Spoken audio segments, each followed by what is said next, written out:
Rachel knows she's losing to Leah because Leah's the baby mama. And they both are jealous of the other person. They're both envious of the other. Who is this? This is Leah and Rachel. Jacob was. This is the family of God that God said, I'm going to bless you. And I'm going to bless all the families of the earth through you and your descendants because God is on a mission. To rescue people. People like Leah and Rachel. Here we go. All right, so look at me with me. Look, now we're going to get a theological statement from Jacob. Notice Jacob hadn't said any words yet. You ever met any passive men? Jacob's just sitting around staying out of trouble, right? Look what he says. Am I the place of God who's withheld from you the fruit of the womb? Isn't that interesting? Jacob says something that's theologically accurate. God's sovereign. I'm not in charge of this. But he slaps her with the truth. He basically said, shut up because of God. You know, you can say the truth about God, but with a really heavy heart and a lack of kindness, and it's actually lying about God. Okay, so we'll keep going. Now look, here's what happens. So verse 3, remember I said they had the two servant women? Yeah. One was Bilhah and one was Zilpah. Bilhah was the one with Rachel. Look with me in verse 3. Then Rachel said, here's my servant Bilhah. Go into her, that she may give birth on my behalf, that even I may have children through her. So she gave him her servant Bilhah as a wife, and Jacob went into her. And Bilhah conceived and bore Jacob a son. And Rachel says, look at this theological reasoning. God has judged me, he's heard my voice and given me a son. Therefore she called his name Dan, which means judge. You think Rachel's right about that? No. Yeah. No, you're right. She's not right. And so what we're being shown here is her conclusion of the matter. She thinks God's justified her decision to give a third woman to her husband Jacob because she's so desperate for love. Now keep reading. And Bilhah, verse 5, conceived and bore Jacob a son. Then Rachel said, we did that. Okay, verse 7. Rachel's servant Bilhah conceived again and bore Jacob a second son. Then Rachel said, with mighty wrestlings I've wrestled with my sister and I've won. So she called his name Naphtali, my wrestler. Okay, let's see. She's down 4-2. Leah gave him 4 sons. She's given him 2 to another woman and she's winning. That's crazy math, right? But why? Because her heart's so broken. She's desperate for love. She's deeply confused. And so that's what's going on. Okay, now, look with me in verse 9. When Leah saw that she had ceased bearing children, now she's up 4-2. But what's she going to do? She took her servant Zilpah and gave her to Jacob as a wife. Then Leah's servant Zilpah bore Jacob a son. And Leah said, good fortune has come. So she called his name Gad, which meant lucky. And Leah's servant Zilpah bore Jacob a second son. And Leah said, happy am I, for women have called me happy. So she should call his name Asher. See that? Women have called me happy. You see what she's saying there? All the women in the village know that I'm really the one bringing Jacob all the babies. But note now, Jacob's now having sex with 4 women. Making babies with 3 of them. In love with 1 of them. Who is this? This is the family of God. The very family that God said, I love you, I'm going to bless you, and I'm going to bless all the families of the earth through you and through your descendants, through your children. And here, a lot of those children are being born.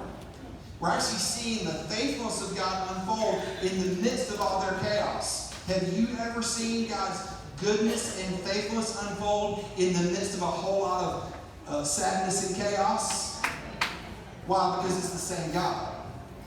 The same God alive today, rescuing you and me, that rescued these people here. But the story's about to get worse. Are you ready? Yeah. Do you need to buckle in? Yeah. I'm just going to read what the passage says. I'm going to explain to you a little bit, but you're going to see just how bad it gets. Are you ready? So here's what happens. This is really important. We're in verse 14. I'm going to read it and explain it. I want you to stay with me. In the days of the wheat harvest, Reuben, remember who that is? Firstborn son. See a son. I count now, right? Okay.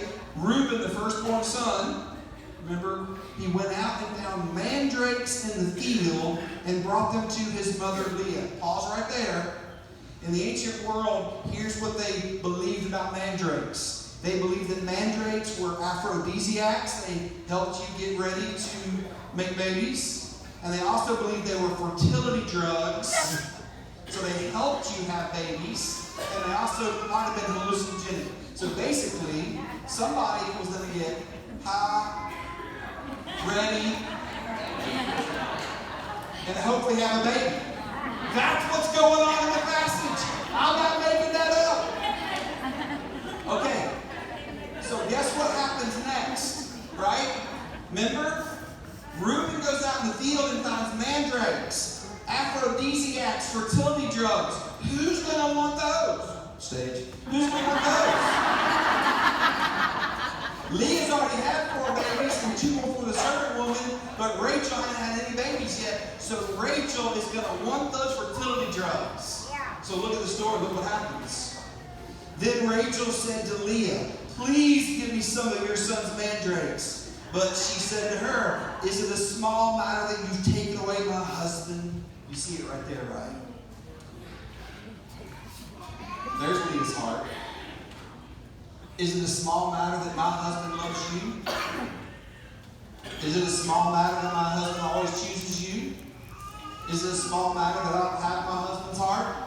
Is it a small matter that my husband's heart belongs to you and not to me? Is that a small matter? Would you also take my son's mandrakes? Is that what's going on?